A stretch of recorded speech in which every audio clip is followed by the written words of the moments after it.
साल 1973।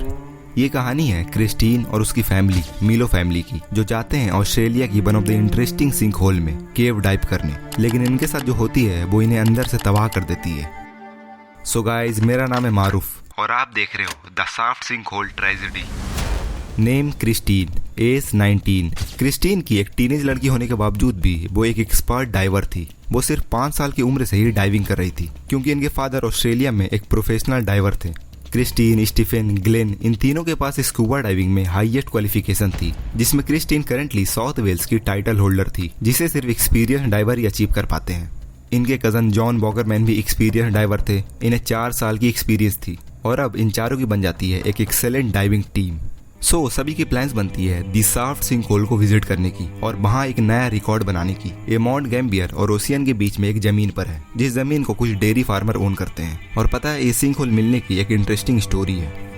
एक दिन एक किसान अपने घोड़े को लेकर लैंड पर चल रहा था और तभी अचानक से घासों के बीच में एक होल के अंदर वो घोड़ा गिर जाता है। और तब वो किसान उस होल को नोटिस करते हैं, जिसे उन्होंने पहले कभी नोटिस नहीं किया था। वो सरप्राइजिंगली देखता है कि जमीन में एक होल है जो रफली 20 फीट गहरी है और नीचे दूरी पर पानी नजर आ रही है। ये चीजें किसान के लिए अमेजिंग भी थी और थोड़ी डरावनी भी थी। लेकिन इसमें किसान के पास एक सवाल थी, जिसकी जवाब क्लियर नहीं थी कि क्या ये होल यहाँ पहले से थी या घोड़े की वजह से कोलैप्स होकर यहाँ होल बन गई है। वो किसान पत्थरों से इसे भरकर बंद करना चाहते थे। वो एक एक करके पत्थर अंदर फेंकना शुरू करते हैं। ऐसा करते हुए वो अंदर हजारों छोटे छोटे पत्थर फेंक देते हैं, लेकिन सभी पत्थर उस अंधेरी जगह के पानी में गायब होते जा रही थी। ये छोटी होल के 20 फीट नीचे एक बड़ी लेक है, ऑलमोस्ट एक फुटबॉल ग्राउंड जितनी बड़ी। अगर दिन का समय हो तो बाहर वो होल से एक sapphire blue beam of light अंदर आती है, जो पानी से रिफ्लेक्ट करती है और पूरी रूम लाइट अप हो जाती है। और तभी से केवर इसका नाम द साफ्ट रख देते हैं, द साफ्ट ऑफ लाइट की वजह से। वाटर लेवल से एग्जैक्ट 60 फीट की गहराई में वहां सरफेस पर वही हजारों पत्थर पड़ी हुई मिलती है, जिसे लैंड ओनर ने इसे भरने के लिए फेंकी थी। ये रॉक पाइल्स ऊपर होल के एग्जैक्ट नीचे थी, तो ये एक एंकर पॉइंट की तरह भी काम करती थी, जिसे डाइवर्स पत्थरों को देखकर वो एरिया को रिकॉग्नाइज कर पाते हैं। बेसिकली जहां रॉक पाइल्स पड़ी थी वहां से 2 रास्ते निकलते हैं अपोजिट डायरेक्शन में, जहां दोनों टनल और भी गहराई में जाती है। मेन चेंबर से एक टनल साउथ वेस्ट में जाती है 260 फीट गहरी, और दूसरी टनल नॉर्थ वेस्ट में जाती है 407 फीट गहराई में। और ये मैप 1973 के बाद बनी थी, और 1973 से पहले इसमें 8000 से ज्यादा बार लोग डाइव कर चुके थे। और तब तक सभी को यही लगती थी कि नॉर्थ वेस्ट की जो टनल है वो बॉटमलेस है, जिसकी कोई एंडिंग नहीं, क्योंकि इसके डेप्थ तक जाकर टच करनी इम्पॉसिबल थी। लेकिन आज सभी 9 डाइवर्स इंक्लूडिंग मिलो फैमिली यहाँ आए हुए थे एक न्यू रिकॉर्ड बनाने, 250 फीट की गहराई में जाकर। बेसिकली केव के एक ऐसे पॉइंट पर जाना जहाँ लाइट बिल्कुल नहीं आती हो, पिच ब्लैक यानी विजिबिलिटी ऑलमोस्ट 0, और कुछ खतरनाक चीजें जिससे ये सभी अनजान थे। सभी सिंक होल के बाहर एक ट्राइपॉड सेटअप करते हैं जो कुछ इस तरह से दिखती है, और एक रस्सी नीचे उतारते हैं जो इसे अंदर जाने और आने में मदद करने वाली थी। एक डाइवर ऊपर ही रुकता है सप्लाई और सेफ्टी को मैनेज करने के लिए, और 8 डाइवर्स नीचे चेंबर में उतरते हैं। इसी टीम में एक रॉबर्ट स्मिथ थे, जो प्रेसिडेंट थे डाइविंग क्लब के, और वो इस साफ्ट को 20 वर्ष से ज्यादा विजिट कर चुके थे। लेकिन वो क्रिस्टीन और मिलो फैमिली के इस रिकॉर्ड बनाने वाले प्लान से अनजान थे। इनकी सिंपली प्लान थी कि सभी सिर्फ 200 फीट की गहराई तक ही जाएंगे, जिससे सभी मेन चेंबर के पास ही रहेंगे, और ऊपर होल से वो blue beam of light in सभी को गाइड करेगी। और इसलिए ग्रुप नीचे दूसरी रस्सी भी नहीं लाए थे एक्स्ट्रा गाइडेंस के लिए।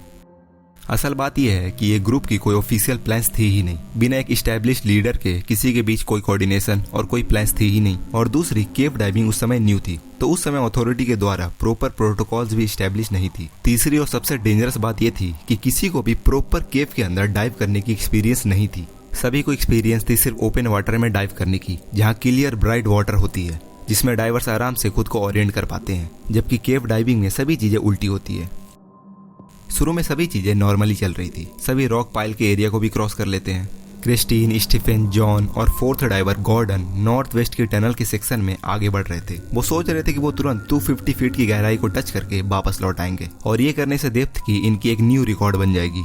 लेकिन ये समय थी 1973 की, जिसमें scuba divers regular air cylinder का यूज करते थे। स्पेशल मिक्स गैसेस वाली सिलेंडर्स अभी तक डाइवर्स के लिए स्टैब्लिश नहीं हुई थी, और इससे डाइवर्स की एक लिमिटेशन होती है कि वो कितने देर तक वो ये सिलेंडर का यूज कर सकते हैं, अदरवाइज इन पर नाइट्रोजन नार्कोसिस का इफेक्ट शुरू हो जाएगी।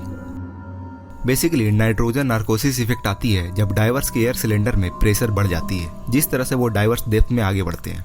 एयर में जो नाइट्रोजन होती है वो डाइवर्स के ब्लड स्ट्रीम में डिसॉल्व हो जाती है और डाइवर्स नाइट्रोजन नार्कोसिस के इफेक्ट को एक्सपीरियंस करते हैं, जो सिमिलर होती है अल्कोहल इंटॉक्सिकेशन से, जैसे कि चक्कर आना, ड्रंक आदमी जिस तरह से बिहेव करते हैं। और ये कंडीशन और भी कहीं ज्यादा डेंजरस हो जाती है जब डाइवर्स मेनली 200 फीट की गहराई में डाइव कर रहे हों। केव डाइविंग के डायनेमिक्स ओपन स्कूबा डाइविंग से कहीं ज्यादा अलग होती है और इन्हें ये जल्दी एहसास होने वाली थी। 180 फीट की गहराई तक रॉबर्ट स्मिथ पर नाइट्रोजन नार्कोसिस की साइड इफेक्ट शुरू हो जाती है। रॉबर्ट एक्सपीरियंस डाइवर थे तो वो तुरंत नाइट्रोजन नार्कोसिस की इफेक्ट को पहचान लेते हैं और वो दूसरे टीममेट को सिग्नल देकर वो वापस मेन चेंबर की तरफ लौट आते हैं, सेफ एरिया के पास। नीचे ग्लेन क्रिस्टीन के पीछे ही था तो ग्लेन उसके शोल्डर को टैप करता है और उसे वापस चलने को कहता है, लेकिन वो वापस लौटना नहीं चाहती थी। वो और भी डीपर सेक्शन में जा रही थी, इसे 250 फीट की गहराई को टच करनी थी। ग्लेन क्रिस्टीन के लिए टेंशन नहीं लेता और वो भी इसे सिग्नल देकर वापस सेफ एरिया की तरफ लौट आता है। रॉबर्ट के सेफ एरिया के पहुंचने के जस्ट 8 मिनट बाद ग्लेन भी इसके पास वापस लौट चुका था। देन उसके पीछे रेनॉल्ड और पीटर भी आ जाते हैं क्योंकि इनके सिलेंडर में ऑक्सीजन खत्म हो गई थी। रॉबर्ट बाकी के टीम के बारे में इससे पूछता है तो पीटर कहता है कि मैंने तो उसे अपने पीछे आते हुए देखा था, मुझे लग रहा था वो पीछे ही आ रहे होंगे। और फिर वो सभी को रियलाइज होती है कि वो चारों तो अंदर ही रह गए हैं और अभी तक तो वो सभी के सिलेंडर में ऑक्सीजन खत्म हो गई होगी। ग्लेन तुरंत पैनिक में न्यू सिलेंडर लेते हैं और वो घबराते हुए 225 फीट की डेप्थ में अंदर जाते हैं।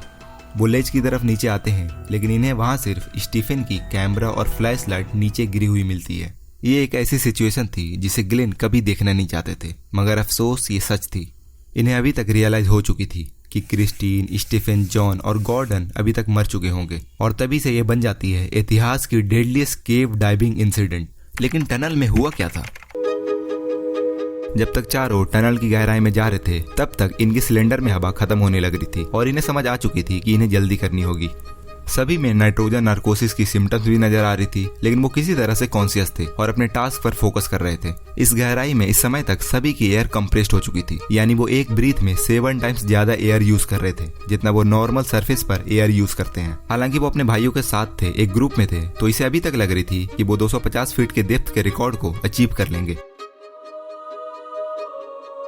लेकिन इन्हें 250 फीट के डेप्थ को अचीव करने के लिए इन्हें अभी भी 300 फीट एक लीनियर डायरेक्शन में चलनी होगी और जिस तरह से वो आगे बढ़ रहे थे इनकी हवा और तेजी से कम हो रही थी। लेकिन ये तो सिर्फ एक छोटी प्रॉब्लम थी, दूसरी बड़ी प्रॉब्लम थी सिल्ट की।